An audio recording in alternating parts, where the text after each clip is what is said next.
Le club là, il a été créé. Je te dis, le club là, il doit avoir le 80. Quand ils ont dit, j'avais lu 96, 97. 96, 97. Franchement, c'est un club de puceaux. Non, franchement, le Real a perdu pas ça.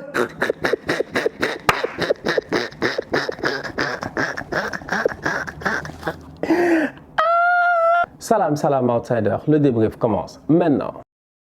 L'Atlético Madrid l'emporte aujourd'hui 2-1 à l'extérieur face au Milan AC à San Siro. C'était le retour des Milanais à domicile en Ligue des Champions. Et les Milanais n'avaient pas joué à domicile en Ligue des Champions depuis quand? Depuis 2014 si je ne me trompe pas. Ils étaient de retour aujourd'hui. Face à qui? Face à l'Atlético de Cholo Simeone. Un match qui, normalement sur le papier, est entre deux équipes italiennes. Deux équipes italiennes, deux équipes défensives. Et dans les deux équipes défensives, vous-même, vous savez que je parle de l'Atlético de Cholo Simeone, qui est une équipe qui aujourd'hui ne propose absolument rien d'intéressant offensivement. C'est-à-dire qu'à un moment donné, j'ai eu à le dire plusieurs fois, lors des 10 dernières années, on a aimé ce que Cholo nous proposait. Parce que Cholo, c'était un football de guerrier. C'était un football où tu sentais que tout était basé sur l'abnégation et le sacrifice. Et les gars, ils étaient capables de le rendre au coach. Sur le terrain, ça se voyait. Ils ont soulevé combien? 2 Ligas, 2 finales de Ligue des Champions, je sais pas combien de Copa. Tout ça pour dire que cette équipe-là a été sensationnelle. Mais à un moment donné, sincèrement, le football évolue. Ne tombe pas dans le syndrome José Mourinho. Cholo ne doit pas être le prochain Mourinho. Cholo, il est truculent comme Mourinho. Il commence à faire les mêmes bêtises que Mourinho. Joue au football. Lâche-toi. Laisse les petits jouer. Libère Joao Félix. Libère Ferreira Carrasco. Libère Angel Correa. Libère Luis Suarez. Libère Antoine Griezmann. Bon, lui, on ne peut pas le libérer parce qu'il s'est prisonnier tout seul. Lui, personne ne le comprend. Mais bref, aujourd'hui, il a marqué et c'est lui qui donne, je dis bien, l'espoir à l'Atlético d'aller chercher les 3 points parce que c'est Griezmann qui sort le but de l'égalisation. Donc franchement, on va être très sérieux aujourd'hui. Cette équipe d'Atlético là, malgré le fait que en termes de football, c'est pas une équipe qui est attractive, ils réussissent à aller chercher 3 points très importants face à une très belle équipe du Milan. C'est là où j'ai envie de parler du Milan. Mais avant de parler du Milan, je veux parler de l'arbitrage. Aujourd'hui, l'arbitre, c'était le Turc. Il n'y a pas 35 Turcs. Vous le connaissez, je te dis, le petit monsieur turc là, il est dangereux. Il est dangereux, vous le connaissez, c'est lui qui court là, il a l'air sévère, un genre de mini Colina là, on le connaît nous tous. Très grand arbitre, il fait presque jamais d'erreur. Excellent arbitre en Ligue des Champions, mais aujourd'hui franchement, pour la première fois, j'ai regardé un de ces matchs, j'étais choqué, j'ai pas compris, j'ai dit mais tonton, qu'est-ce qui se passe? Franck Kessié, il prend 2 cartons jaunes en 2-2. Mais rapidement, je dis bien, oui, il y a des fautes de Franck Kessié, mais il y a un moyen dans un match, je dis bien, de cette intensité-là, dans un match entre deux équipes quand même de ce niveau-là, à San Siro, vu que le stade était plein avec toute l'ambiance qu'il y avait pour le retour du Milan en Ligue des Champions, il y avait moyen d'éviter un de ces 2 cartons jaunes-là en parlant à Franck Kessié, en essayant, je dis bien, de lui dire de se calmer. Quitte à le lui répéter 2 fois, il fallait le faire directement. Il a donné un carton rouge à Kessié. À ce moment-là, le match était faussé. Parce qu'on va être sérieux, les Milanais, pendant les 15, 20, 30 premières minutes avant le rouge de Kessié, environ, c'est ça, mais ils dominent le match. Ils dominent le match. Mais totale domination des Milanais.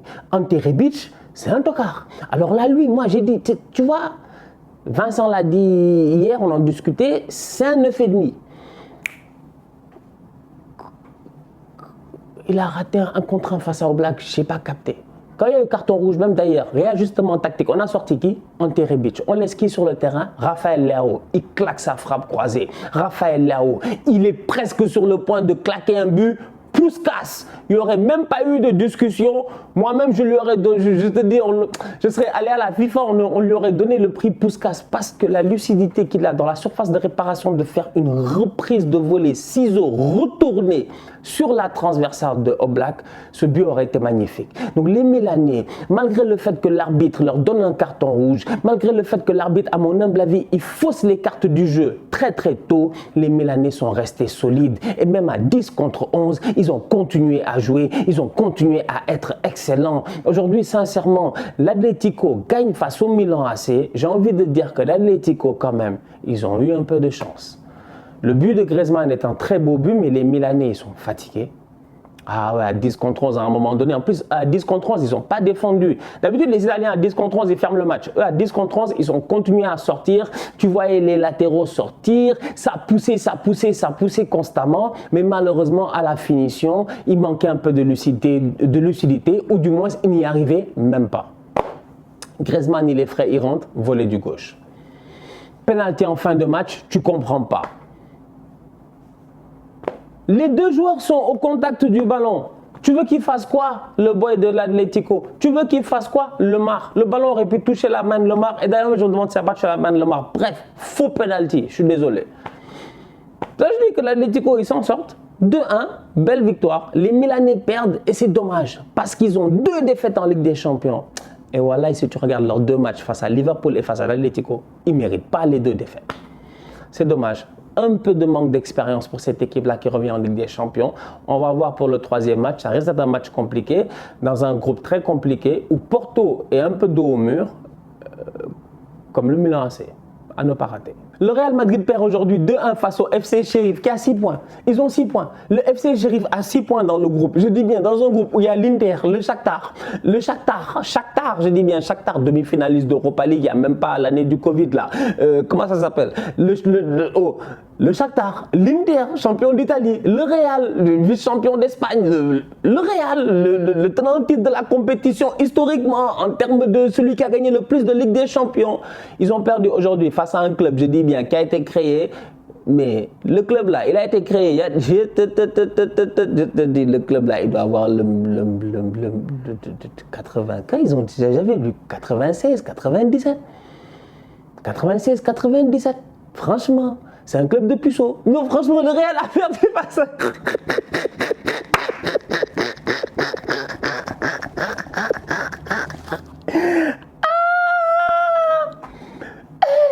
C'est le Real, ils ont été créés en 1900, je ne sais pas quoi. Mais oui, mais...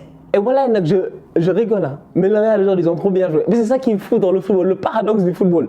C'est que Sheriff, ils ont 2 matchs de victoire, ils sont premiers du groupe. Le Real, aujourd'hui, ils font un match superbe.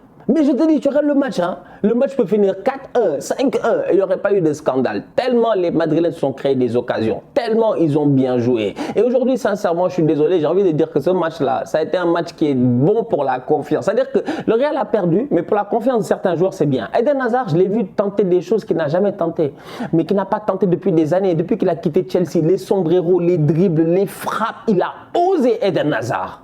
Mais pourvu que ça continue. À un moment donné, il va prendre le rythme, il va commencer à claquer des buts.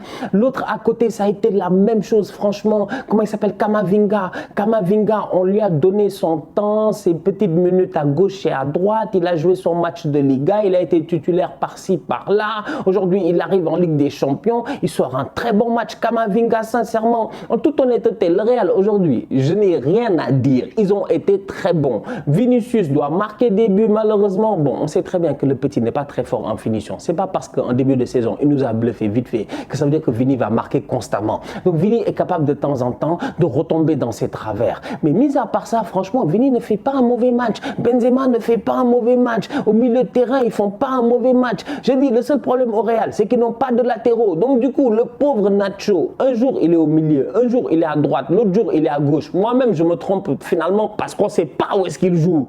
Ce week-end, il n'a pas joué de l'autre côté, à gauche. Aujourd'hui, il est à droite. Premier but centre, tu vois que les gars sont perdus. Nacho, quand même, à un moment donné, il est fatigué, il a besoin de prendre ses repères. Mais Ancelotti, gère-toi. Sur ce point-là, Ancelotti, gère-toi quand même. Carlo Ancelotti, on est là pour le soutenir, il n'y a pas de problème. Il fait un travail remarquable, je dis bien, depuis son arrivée dans ce club-là. C'est pas facile de reprendre le Real, surtout quand tu sais ce que Zidane a eu à faire avec toutes les Ligues des Champions gagnées, le championnat, tout ça. Mais Carlo Ancelotti, de temps en temps, quand même, j'ai envie de lui dire, fait des efforts. Effectivement, il a énormément de blessés. C'est vrai, il y a des joueurs qui ne sont pas encore de retour, mais vivement qu'ils soient de retour. Parce que les latéraux, en ce moment, c'est la faiblesse du Real. C'est la faiblesse du Real. Dans tous les compartiments du jeu, c'est pas normal. Que tu mettes Nacho, Valverde, Vasquez, ce que tu veux, ils ont des problèmes là-bas. Aujourd'hui, ils perdent 2-1 à domicile face au FC Sheriff. Comme je dis, un club qui est de Bambino, ils sont nés avant-hier et eux-mêmes, ils vivent un rêve. Franchement, ils ont subi pendant tout le match. Tu avais l'impression que c'était un match de jeu vidéo. Ces matchs de jeu vidéo là où tu joues pendant 90 minutes, tu as 15 tirs, 11 cadrés, tu dois gagner, tu le sais, mais le mec, il gagne 1-0. Lui, il a 2 tirs, 1 but. Toi, tu ne comprends pas. C'est exactement ça ce qui s'est passé avec le Real aujourd'hui. Le Real a fait une performance inexplicable. Ils se sont fait taper par le FC Sheriff. Le FC Sheriff est descendu à Madrid. Ils ont fait la loi. Ils ont dit, je tire au sol.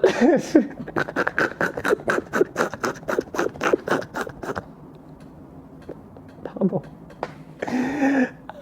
La famille, on se capte très très bientôt pour un nouveau débrief. D'ici là, on continue à liker, on continue à partager, on s'abonne, on est ensemble, on reste en santé. Tous outsiders.